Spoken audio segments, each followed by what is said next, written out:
नमस्कार। नमस्कार।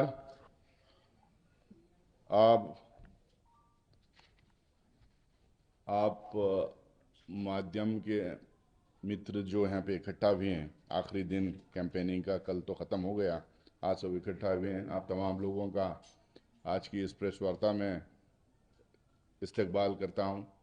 मंच पे काफ़ी सीनियर लोग हैं हमारे, अखिलेश प्रसाद सिंह साहब हैं, मदन मोहन झा जी हैं, अभय दुबे जी हैं, हमारे अंजन यादव जी हैं, और संजीव सिंह जी हैं, कौकब कादरी जी हैं, हमारे ट्रेजरर साहब हैं, राठौर जी हैं, और आपके सामने एक 2 मिनट का वीडियो हम लोगों ने चलाया। कल 2 फेजेस की भी कैंपेनिंग कल ख़त्म हुई। एक फेज का चुनाव हो गया है। कई लोग अपने अपने हिसाब से एग्जिट पोल और ओपिनियन पोल वो सब सामने रखे हैं।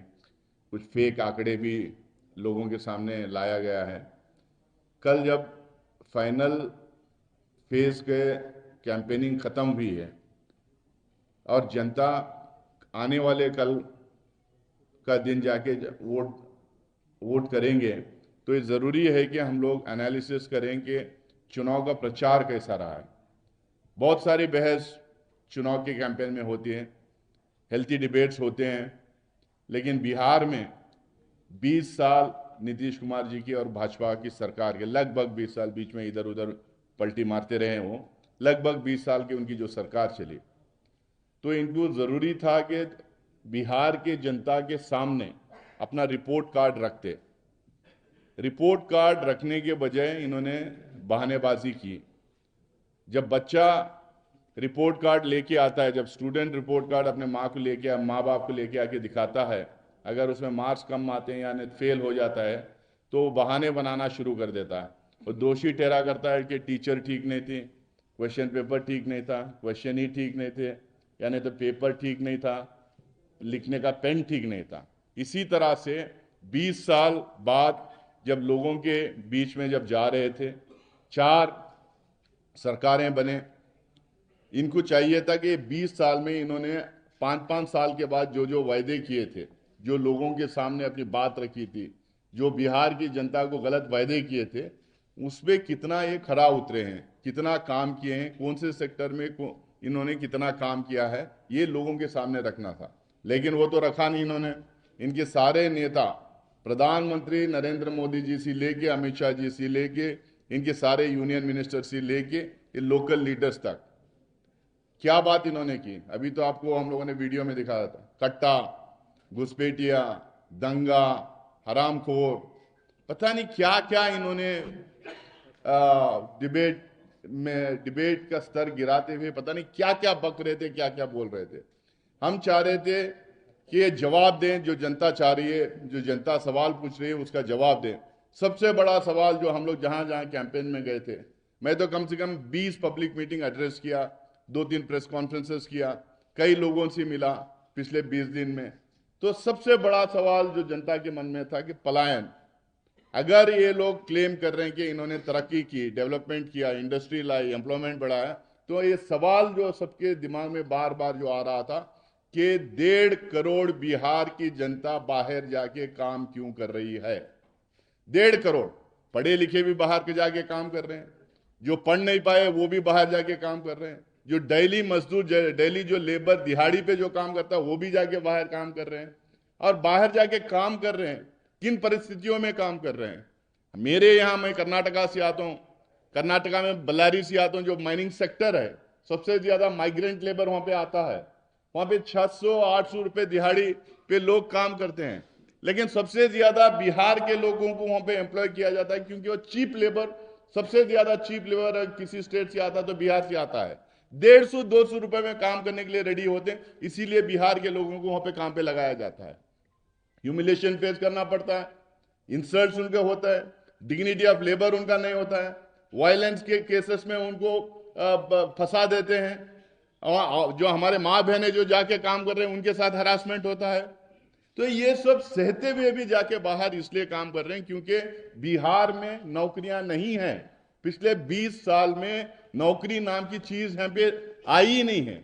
जो उल्टा जो जो उल्टा जो सैंक्शन पोजीशंस थे, जो वैकेंसीज थे, उसको भरा नहीं गया। ये कहते हैं कि जो लोग ईश्वर भी नीचे आके भरना चाहें तो जो कॉन्ट्रैक्ट बेसिस पे जो एम्प्लॉयज को लिया गया उनको परमानेंट नहीं कर सकते। यहां तक ये कहते हैं भाई हमें सरकार 5 साल में सरकार में रख के देखिए, हम बताते हैं कि कैसा परमानेंट किया जा सकता है, कैसा नौकरियां दी जा सकते हैं। ये खुद नौकरियां दे नहीं पाए, उल्टा हमसे सवाल कर रहे हैं कि आप नौकरियां कहां से पैदा करेंगे।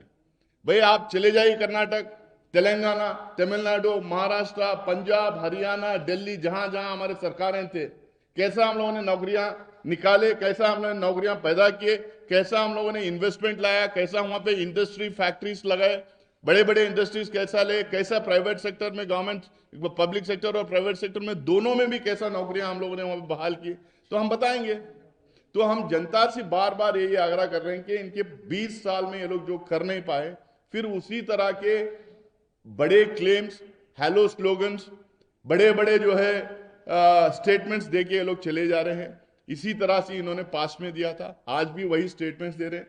तो हम जनता से ये अपील कर रहे हैं कि 5 साल हमें चांस दीजिए, 5 साल हमें चांस दीजिए। अमित शाह कहते हैं कि यहां जमीन नहीं है, लेकिन अदानी को 1 रुपए में जमीन दे देते हैं। नीतीश कुमार जी कहते हैं कि समंदर नहीं है, लेकिन ये बहाने देखिए। जब रिपोर्ट कार्ड में 000 आ रहा है, 20 साल के रिपोर्ट कार्ड में 0 आ रहा है, तो ये कहते हैं कि समंदर नहीं इसलिए तरक्की नहीं हो सकती, जमीन नहीं है इसलिए तरक्की नहीं हो सकती। हम दिखाएंगे, हम करके दिखाएंगे समंदर, जो जिन जिन स्टेट्स में समंदर नहीं है वहां पे तरक्की कैसा भी, और बिहार में तरक्की कैसा हो सकती है। और जहां जहां जमीन नहीं बोलते, इतनी फर्टाइल जमीन, इतनी फर्टाइल जमीन शायद ही किसी प्रांत में, हमारे देश के किसी प्रांत में ऐसी जमीन होगी।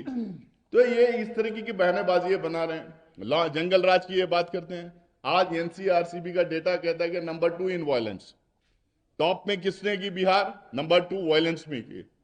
अब ये कहते हैं कि बार बार जंगल राज। ये गांधी मैदान में जो बिजनेसमैन को मार के फेंक दिए थे, 2 घंटे तक पुलिस वहां पहुंची नहीं, जबकि पुलिस जो है 100 मीटर पे पुलिस चौकी थी। 4 दिन पहले मैं पूर्णिया पहुंचा था। जिस दिन मैं पूर्णिया पहुंचा उस दिन 3 मर्डर हुए, माँ और बेटी के और किसी का। 3 मर्डर खुलेआम। बिजनेसमैन को खुलेआम जब घर में घुस के गोली मार रहे हैं और कहते हैं कि लॉ एंड ऑर्डर ठीक है, और जंगल राज की आप बात करते हैं। अरे भैया, आज आपकी सरकार में लॉ एंड ऑर्डर का सिचुएशन क्या है उसकी बात करो ना। 20 साल आप सरकार में रहे लगातार। मैं जहां से आता हूं, कर्नाटका आंध्रा से सबसे बड़े इंफ्रास्ट्रक्चर कंपनीज जो है, सबसे बड़े देश भर कंपनीज जाके देश भर में काम करते हैं। आप बताइए कितने कंपनीज जो बिहार में काम करने आए थे वो भाग गए पिछले 20 साल में, अपने इक्विपमेंट्स छोड़ के भाग गए क्योंकि लॉ एंड ऑर्डर सिचुएशन ठीक नहीं था। तो आप लॉ एंड ऑर्डर की बात करते हैं, तो एक तरफ ये बहानेबाजी कर रहे हैं, एक तरफ क्योंकि इनके पास बोलने के लिए कुछ नहीं, घुसपैठिया। भाई घुसपैठिया अगर हैं, इनको घुसपैठिया 5-5 साल के बाद क्यों याद आते हैं? मुझे आज तक ये समझ में नहीं आया। 5 साल, अब ये घुसपैठिया की बात याद करें, अगले 5 साल बाद याद करेंगे। सरकार 11 साल से इनकी है केंद्र में, 20 साल से सरकार इनकी यहां पर है। कौन आपको मना किया था? किसी ने जाके बोला कि घुसपैठियों को मत निकालिए? सबसे बड़े घुसपैठिए यहां पे अगर कोई है, 2 लोग जो घुसपैठिए जो सरकार में बैठे हैं वो आके हम पे घुसपैठ करना चाह रहे हैं, और 2 लोग जो गुजरात से आते हैं, जिनको सिर्फ हिंदुस्तान के हर प्रांत में नहीं, हिंदुस्तान के बाहर भी ले जाके बिजनेस दिलाते हैं। ये 4 लोग घुसपैठिया हैं। हर स्टेट में सरकार जहां बनती है वहां जाके लूट खरोच करने का काम ये लोग करते हैं। तो आज बिहार की जनता को तय करना है, 2 गठबंधन के बीच में टकराव है। ये टकराव सिर्फ बिहार में नहीं, पूरे देश भर में टकराव हो रहा है। हम बार बार ये कह रहे हैं, आज बिहार के लोगों को ये सवाल उठाने की जरूरत नहीं पड़ती। अगर पिछली बार थोड़ा सोच समझ के वोट किए होते और 5-7 सीट हमें आए होते तो पिछले बार ही हमारी सरकार बन जाती। लेकिन जो होना था हुआ। 20-25 सीट हमें पार्लियामेंट में आए होते तो हमारी सरकार वहां पे पार्लियामेंट में बन जाती। लेकिन अब क्योंकि उस टाइम पे भूल हो गई, क्योंकि कुछ इंडिपेंडेंट्स को हम वोट देने चले गए, क्योंकि हम छोटी मोटी पार्टियों को वोट देने हम चले गए, उसके चक्कर में पिछले बार यहां पे भी हमारी सरकार रह गई, और 2024 में पार्लियामेंट इलेक्शन में भी मोदी जी को फिर दोबारा आ गए वहां पे। भले वो 2 बैसाखियों के दम पे आए, लेकिन वहां दोबारा आ गए। हम ये कहना चाह रहे हैं कि 2 गठबंधन के बीच में टकराव है, 2 सोच के बीच में टकराव है। टक्कर सिर्फ महागठबंधन और इंडिया अलायंस के बीच में है। हम अपील ये कर रहे हैं कि अपना वोट जाया मत कीजिए। छोटे मोटे पार्टियां आएंगे, इंडिपेंडेंट्स आएंगे, लेकिन सरकार गठबंधन ही बनाएगी, या तो महागठबंधन बनाएगी या एनडीए बनाएगी। 20 साल एनडीए के का रिपोर्ट कार्ड वो अपने सामने रख नहीं पाए। हम लेकिन राहुल गांधी जी को आपने अभी सुना, आपने खड़गे साहब को सुना, आपको प्रियंका गांधी जी को सुना, और आप सारे लोग हमारा कैंपेन ट्रैक कर रहे हैं। हमने गारंटीज जो हम लोगों ने अनाउंस किया, 2,500 रुपए हो, या हम हर घर में एक नौकरी देने की बात जो की है, हमें बार बार ये क्यों कह रहे हैं कि हर घर में एक नौकरी देना चाहते हैं? क्योंकि हम चाहते हैं कि बिहार की अस्मिता बची रहे, बिहार की गौरव बचे रहे, बिहार के लोग यहाँ से दूसरे प्रदेश में जाके काम करने की नौबत ना आए। इसीलिए हम कह रहे हैं कि हर घर में एक नौकरी देंगे, ताकि कम से कम एक बंदे को नौकरी मिलेगी एक फैमिली में, तो अपने पूरे फैमिली को की देखभाली वो कर सकते हैं। अच्छे स्कूल्स की, अच्छे कॉलेजेस की, अच्छी यूनिवर्सिटीज की हम बात कर रहे हैं। हॉस्पिटल्स, हर कस्बे में, हर गांव में हॉस्पिटल बनने की हम बात कर रहे हैं। हर घर में नौकरी देने की बात कर रहे हैं। हर घर में नल जल की बात कर रहे हैं।